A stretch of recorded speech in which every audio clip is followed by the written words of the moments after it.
Bismillahirrahmanirrahim. Assalamualaikum warahmatullahi wabarakatuh. Pemirsa gapai kemuliaan yang dirahmati Allah, Islam adalah agama paripurna yang menjunjung tinggi nilai-nilai kemuliaan dan keluhuran. Dan tidak pernah membenarkan adanya perbuatan zalim atau aniaya bahkan kepada diri sendiri maupun orang lain. Nah, ajaran yang dibawa oleh baginda Rasulullah SAW ini tidak pernah membenarkan adanya tindakan zalim dengan alasan maupun motif apapun. Bahkan Allah Ta'ala dalam Al-Quran juga memberikan peringatan yang tegas terkait ancaman dari berbuat zalim. Ia tidak hanya kemudian mendapatkan dosa, namun juga mendapatkan laknat dari Allah Ta'ala dan siksa yang pedih dalam neraka. Nauzubillah min dzalik. Nah, pemirsa, hari ini insya Allah kita bersama-sama akan thalabul ilmi terkait tema yang sangat menarik, terkait jangan menzalimi orang lain. Seperti biasa saya tidak sendirian, sudah hadir bersama saya di studio ada Ustadz kesayangan kita semua. Kita sambut Ustadz Hilman Fauzi. Assalamualaikum, Hilman. Waalaikumsalam warahmatullahi wabarakatuh, Mbak Mila. Sehat? Alhamdulillah sehat. Alhamdulillah, makin sibuk tapi alhamdulillah kita senang sekali karena Hilman senantiasa menyempatkan diri ya untuk thalabul ilmi, berbagi ilmu kepada kami di Gapai Kemuliaan hari ini. Terima kasih. Dan bagi Anda pemirsa, saya juga mengingatkan jika Anda memiliki pertanyaan, Anda bisa mengirimkan pertanyaan Anda baik berupa teks maupun dalam bentuk video melalui nomor WhatsApp yang tertera di layar kaca. Hilman, bahasan kita kali ini terkait jangan menzalimi orang lain atau jangan berbuat zalim. Nah, dimensi berbuat zalim ini kan sebenarnya banyak ya. Tidak hanya zalim itu melulu bagaimana sikap kita kepada orang lain gitu, bahkan ke diri kita sendiri juga jangan sampai kita berbuat zalim. Nah, sebelum kita bahas lebih lanjut, apa hakikat yang perlu kita elaborasi lebih jauh terkait pandangan seorang muslim harusnya menyikapi perkara zalim ini? Tafadhol. Bismillahirrahmanirrahim. Alhamdulillahirabbil alamin. Allahumma sholli ala sayyidina Muhammadin wa ala alihi washabbihi ajma'in, amma ba'du. Pemirsa CNN Indonesia yang dicintai Allah, mudah-mudahan kita semua sehat walafiat. Amin. Dan kita juga doakan jika ada yang sedang sakit, semoga Allah berikan kesembuhan. Amin ya rabbal alamin. Amin ya rabbal alamin. Pagi ini kita akan membahas satu tema, yakni jangan berbuat zalim. Kalau kita bicara tentang jenis-jenis kesalahan manusia, setidaknya kita akan menemukan ada 5 tingkatan kesalahan manusia. Ya, kullu bani Adam khata'un, setiap manusia itu pasti pernah berbuat salah. Wa khairul khata'ina at-tawwabun, dan sebaik-baiknya orang yang pernah berbuat salah adalah orang yang kembali kepada Allah. Jadi kita ingatkan tentang kesalahan kita bukan berarti menjudge ya, tapi untuk introspeksi diri bahwa kita boleh jadi punya kesalahan itu dan pasti punya kesalahan itu, sehingga kalau kita sudah tahu, kita akan berbenah diri agar kehidupan kita ke depan lebih baik daripada kita yang sebelumnya sudah pernah berbuat kesalahan. Apa di antara 5 tingkatan kesalahan itu? Yang pertama namanya aib. Aib. Ya, setiap manusia pasti punya aib. Aib itu maknanya kekurangan yang dimiliki oleh setiap kita, yang jika orang lain tahu akan membuat kita malu. Itu namanya aib. Perintahnya tutupi. Jadi kalau kita kalau kita tahu kita punya aib sebesar apapun, belajar menutupi aib itu. Karena mohon maaf, di antara golongan manusia yang dibenci oleh Allah siapa? Yakni mereka yang ketika malam berbuat salah, berbuat maksiat, Allah tutupi aibnya, tapi di siang hari dia malah buka aibnya. Itu di antara orang yang dibenci dan dimurkai Allah Subhanahu wa taala. Termasuk jika kita diizinkan tahu aib orang lain, belajar juga untuk menutupinya. Barang siapa yang pandai menutup aib saudaranya di dunia, maka nanti Allah akan tutup aib-aibnya di hari kiamat. Kenapa saya highlight kalimat ini? Karena mohon maaf Mbak Mira, sekarang lagi ngetren orang bongkar aib. Iya, betul. Lagi rame, orang dikit-dikit buka aib. Bahkan mohon maaf, untuk menjatuhkan satu sama lain, kemudian mereka harus membuka aib seseorang, nauzubillahi min dzalik. Bahkan difasilitasi kadang-kadang aib. Bahkan difasilitasi. Itu ya. Memprihatinkan. Jadi yang pertama, setiap manusia itu punya kesalahan aib namanya. Yang kedua, setiap kita itu boleh jadi pernah tenggelam dalam yang namanya maksiat. Maksiat. Maksiat itu kesalahan kita kepada Allah karena buah dari perilaku kita yang tidak baik. Tugasnya yang harus kita lakukan kalau kita pernah berbuat maksiat adalah tinggalkan. Perkara maksiat itu mungkin kita anggap sebagai hal yang sepele, tapi mohon maaf, siapa orang yang menyepelekan sesuatu yang kecil, nanti dia akan terbiasa untuk menyepelekan yang besar. Dan mohon maaf, orang itu kan akan loncat berbuat dosa yang besar ketika dia menyepelekan hal yang kecil. Dia anggap biasa itu. Gitu. Maka kalau kita pernah berbuat maksiat, sering berbuat maksiat, tinggalkan. Jangan ada sisa dalam diri kita maksiat tersebut. Karena di antara balasan dari Allah untuk pelaku maksiat apa? Dijauhkan dari rahmat Allah Subhanahu wa taala. Yang ketiga namanya dosa. Yakni kesalahan kita manusia karena melanggar aturan Allah. Diperintahkan sholat tapi tidak sholat, itu dosa. Diperintahkan berpuasa di bulan suci Ramadan tapi kita tidak berpuasa di bulan Ramadan, maka itu namanya dosa. Perintahnya adalah bertaubat. Jadi kalau kita pernah berbuat dosa, perintahnya adalah taubat. Ya, taubati. Yang keempat, manusia itu berpotensi punya salah namanya durhaka. Durhaka itu kesalahan seseorang yang ada di bawah ke yang di atas. Anak punya salah kepada orang tua namanya durhaka. Rakyat punya salah sama pemimpin namanya durhaka. Istri punya salah sama suami namanya durhaka. Maka tugasnya adalah perbaiki. Perbaiki. Nah, ada tingkatan yang kelima. Ini yang paling besar, yang paling berat. Yang paling besar dan yang paling berat. Namanya zolim. Kenapa disebut yang paling besar, yang paling berat? Karena zolim itu kesalahannya dua dimensi, Mbak Mila, pemirsa. Yang pertama, zolim itu kesalahannya seorang hamba kepada Allah. Dan yang kedua, zolim itu kesalahannya seorang hamba kepada manusia yang lain. Contoh, seorang suami, mohon maaf, yang tidak memberikan nafkah kepada keluarganya, berbuat semena-mena kepada keluarganya, itu perbuatan zolim. Urusan yang pertama dia sama Allah. Tidak menunaikan kewajiban dia sebagai seorang suami di hadapan Allah. Dan yang kedua, dia menyakiti seseorang yang harusnya dia jaga. Maka ada istilah, lebih banyak dosa mana antara suami ke istri atau istri ke suami? Kira-kira yang mana, Mbak Mila? Lebih banyak dosa. Ya susah juga sih ya, tergantung kondisi rumah tangganya kan misalnya. Guru kami sering bercanda begini, lebih banyak dosanya istri kepada suami. Karena suami kepada istri mah tidak ada dosa, adanya zolim katanya. Berat, lebih berat itu kata, derajatnya. Itu kata guru saya kan. Jadi kita sempat seneng kan, suami gak ada dosa katanya. Ternyata kalau kelakuan salah kita sebagai suami ke istri itu namanya zolim. Dosa sama Allah, tapi kita juga menyakiti manusia.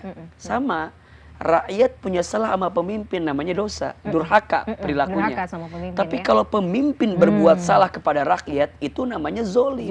Berat pertanggungjawaban. Mengambil hak rakyat, korupsi, bikin kebijakan yang barangkali tidak pro rakyat, gitu kan? Sehingga mohon maaf, ada sebagian rakyat yang kemudian mendapatkan sikap yang tidak baik dengan itu. Maka jangan kaget ketika rakyat punya salah sama pemimpin, dosa, perilakunya durhaka. Tapi kalau pemimpin punya salah sama rakyat, namanya zolim. Maka wajar ya, pahala bagi pemimpin yang adil itu surga. Mendapat naungan juga ya. Bahkan mendapatkan naungan ketika nanti hari kiamat, di mana tidak ada naungan yang lain. Ketika dia menjadi imamun adil, pemimpin adil. Tapi mohon maaf, jika dia diizinkan mendapatkan amanah jadi pemimpin tapi zolim sama rakyatnya, disitulah dia akan mendapatkan sesuatu yang tidak baik dalam hidupnya. Bukan hanya urusan dunia, tapi yang paling menakutkan ketika nanti di akhiratnya. Allah Subhanahu wa ta'ala menanggung bagaimana rakyat ini karena kezaliman yang dia lakukan. Maka Kalau zolim gimana cara memperbaikinya? Gimana tugas yang kita lakukan? Sedikit. Ada 3 kalau zolim. 1 tinggalkan. 1 tinggalkan. 2 taubati. 3 perbaiki. Jadi tinggalkan, perbaiki. Tinggalkan, taubati. Perbaiki. Jadi 3-3-nya berkumpul di situ. Maka disinilah kenapa tema kita jangan pernah berbuat zolim. Karena zolim itu sesuatu yang mohon maaf. Kalau kita tidak selesaikan di dunia perbuatan kita, maka sampai ke akhirat. Ya, ada istilah begini Mbak Mila. Kalau kita punya salah kepada Allah, kita bertaubat, minta ampun, sungguh-sungguh Allah ampuni. Tapi jika ada kesalahan kita kepada manusia dan belum kita selesaikan di dunia, maka boleh jadi itu yang akan memberatkan kita sampai kembali kepada Allah Subhanahu wa taala. Disinilah kita diberikan peringatan jangan mudah menzolimi orang lain. Karena mohon maaf, di antara dosa yang balasannya langsung disegerakan di dunia, apa salah satunya? Dosanya seseorang karena menzolimi saudaranya. Kan ada 2 ya. 1, dosanya seorang anak yang durhaka kepada orang tua, itu langsung cash dibalas di dunia. Yang kedua, dosanya seseorang karena menzolimi orang lain, itu langsung dibalas di dunia. Makanya kalau ada yang curhat gitu ya, ada yang menata hati itu sama gitu nanya, kenapa ya hidup saya kok terasa berat misalnya, kok ujian nggak berhenti-berhenti, datang bertubi-tubi. Saya kira coba cek 2 hal. Yang pertama, cek bagaimana sikapmu kepada orang tuamu. Boleh jadi ada perilakumu yang pernah menyakiti hati orang tuamu, sehingga membuat Allah itu mengujimu dengan hal yang berat. Atau yang kedua, cek bagaimana sikapmu kepada orang lain. Jangan-jangan ada orang yang pernah kamu zolimi dan orang itu gak ridho dengan perbuatan kamu, sehingga membuat hidupmu terasa sulit dan berat. Boleh jadi itu yang menjadi alasan kenapa hidup terasa berat. Zolim itu berbahaya luar biasa. Baik, Ahilman, kita harus jeda dulu. Nanti kita akan bahas bagaimana kemudian penerapan ya. Kalau misalnya mungkin tanpa sengaja atau dengan sengaja mungkin kita menzolimi orang lain, bagaimana atau apa yang harus kita lakukan. Kita bahas nanti. Pemirsa, kita jangan kemana-mana. Gapai Kemuliaan masih akan kembali. Saat lagi tetaplah bersama kami.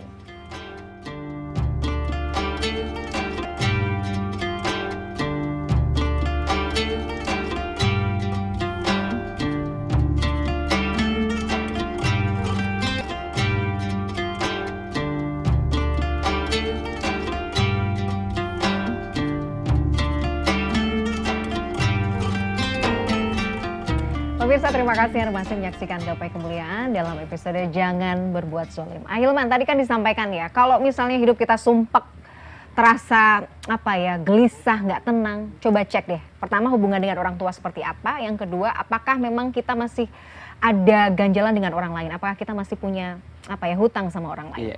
Nah, bagaimana kemudian Ahilman kalau memang pada akhirnya kita menyadari, oh iya kayaknya ini saya masih ada yang mungkin menyakiti hati orang lain yang dulu pernah saya lakukan. Langkah-langkah yang harus dilakukan apa, Ahilman? Iya, setiap orang itu pasti pernah berbuat salah atau terpleset berbuat salah. Walaupun juga ada yang sengaja berbuat salah ya. Tapi saya lebih senang kalau bilangnya terpleset lah. Sampai kemudian dia terjatuh berbuat kesalahan. Maka sebaik-baiknya orang yang pernah berbuat salah, kata Nabi, adalah orang yang segera kembali kepada Allah. Maka yang pertama, saat kita mohon maaf ya, pernah menyakiti orang lain, menzalimi orang lain, yang pertama bertaubat kepada Allah, minta ampun kepada Allah. Karena perilaku yang kita lakukan itu sesungguhnya kita yang melanggar aturan Allah. Karena Allah menginginkan hambanya itu kan berbuat baik ya dalam hidupnya. Jadi saat kita keluar dari keinginan Allah dalam diri seorang hamba berbuat baik, berarti kan kita tuh keluar dari kodratnya gitu loh. Makanya dalam hadis begini, kullu mauludin yuladu 'alal fitrah, setiap anak yang lahir itu dalam keadaan fitrah. Jadi sebenarnya kita ini hakikatnya tuh baik gitu. Dan Allah tuh pengen kita jadi baik gitu. Karena kita diciptakan oleh Allah yang maha baik, dengan ciptaan yang terbaik, di waktu yang baik, maka kita tuh diinginkan oleh Allah hidup dalam keadaan baik, sampai nanti pulang dalam keadaan baik, dan kita mendapatkan surga yang baik. Jadi kalau kita pernah berbuat zolim, berbuat salah, kita ini udah keluar dari track yang Allah inginkan. Maka yang pertama, kembali ke Allah, minta ampun. Nah, dalam bahasa kita kembali itu artinya taubat kan. Mohon maaf, banyak di antara kita yang barangkali sering belum clear gitu cara memahami taubat dengan hijrah. Ya kan, itu dua istilah yang lagi ngetren tuh. Mirip-mirip tapi Mirip-mirip kadang tapi orang sebenarnya punya khazanah yang berbeda gitu. Di mana bedanya? Kalau taubat itu artinya kembali. Jadi setelah dia melakukan kesalahan, dia merenungi bahwa itu adalah sebuah kesalahan, kemudian dia kembali. Nah, proses kembalinya itu namanya taubat. Nah, kalau hijrah itu artinya kan berpindah dari satu zona yang tidak baik menuju zona yang lebih baik. Nah, itu namanya hijrah. Maka seseorang sebenarnya tidak akan bisa menemukan satu momentum hijrah kalau dia belum bertaubat dari kesalahan yang pernah dia lakukan. Maka kadang orang untuk diingetin itu kudu dicepret dulu, kudu dijatuhkan dulu, misalnya mohon maaf, kudu ditampar dulu, diingetin dulu biar dia kembali dulu gitu. Karena kalau dia belum dapat ujian-ujian itu, nanti ketika dia hijrah, kemudian dia dapat ujian, jadi kaget gitu loh. Padahal memang hakikatnya orang yang taubat, yang berhijrah itu harus dapat ujian gitu. Jadi kalau ada di antara Bamila, saya, pemirsa, udah hijrah, dan ngerasa, kenapa abis hijrah kok malah susah kan gitu kan. Kok abis hijrah kok tambah susah gitu. Nah, kata guru saya, boleh jadi itu adalah cara Allah menghapuskan dosa-dosamu sebelum kamu hijrah. Jadi Allah ujinya sekarang. Gitu. Biar kamu nggak ngerasa bahwa enak banget ya hijrah tuh nggak ada ujian gitu. Padahal kalau kita berkaca kepada sejarah Nabi, bagaimana Nabi dari Madinah ke Mekah ke Madinah kan ujiannya luar biasa. Gitu.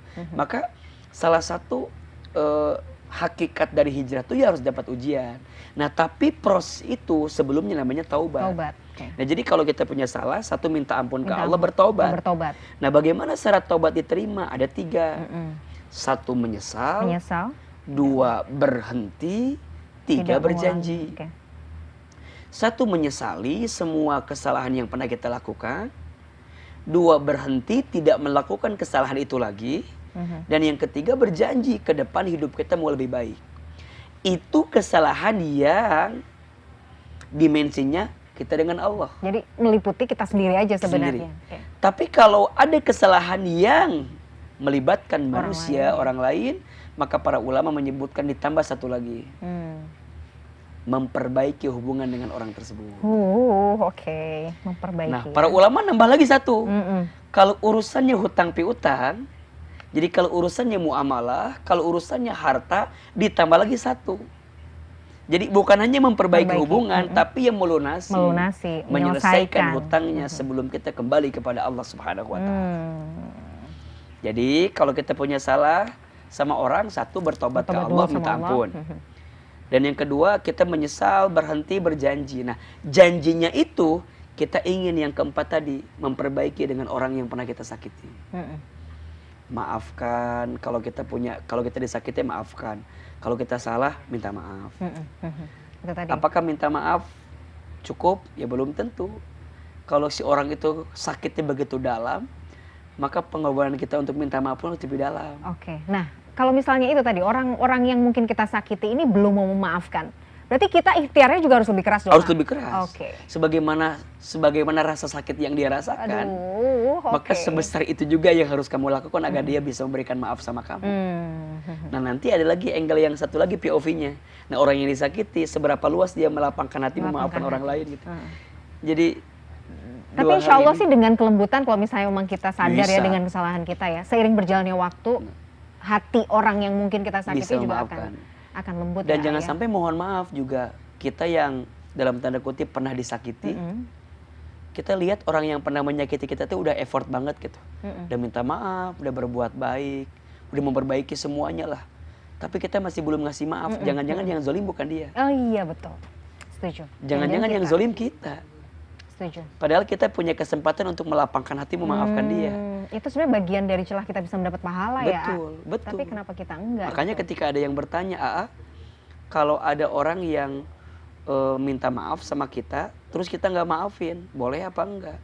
Sebenarnya kalau bicara boleh saja, tapi sayang kita punya kesempatan pahala, kita nggak dapat pahala itu. Bukankah ketika orang nyakitin kita Allah nyiapin pahala yang baik buat kita?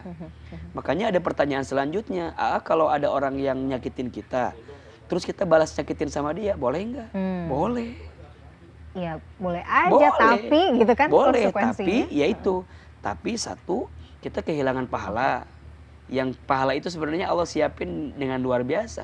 Kita tidak mungkin bisa mendapatkan pahala memaafkan kalau tidak ada orang yang menyakiti kita gitu. Maka kita balas dia, ya udah berarti pahala memaafkannya hilang. Dan yang kedua, boleh engkau membalas, tapi dengan catatan balasan kamu harus sama. Tapi apakah Iya. ukuran kita juga sudah pasti sama? Nah, Atau bahkan mungkin kita jadi jauh lebih zolim sama pertanyaannya, orang lain, apakah kita bisa menjamin bahwa Oke, balasannya baik. itu akan sama? Bahkan cenderung kalau ngebalas pasti lebih kejam lebih biasanya, kejam. lebih ini. Masya Allah. Jadi yang zolim malah jadi kita ujungnya. Ini luar biasa sih. Tapi kita harus jeda dulu ya, masih banyak pertanyaan yang mungkin Masya Allah. yang relate ya dengan kehidupan kita sehari-hari yang mungkin perlu dijawab juga. Kita harus jeda dulu, pemirsa jangan kemana-mana, Gapai Kemuliaan masih akan kembali sesaat lagi.